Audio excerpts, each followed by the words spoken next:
மனிதர்கள் சில நேரம் நிறம் மாறலாம், மனங்களும் அவர் குணங்களும் தடம் மாறலாம்.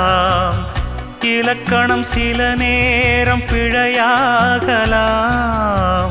எழுதிய அன்பு இலக்கியம் தவறாகலாம்.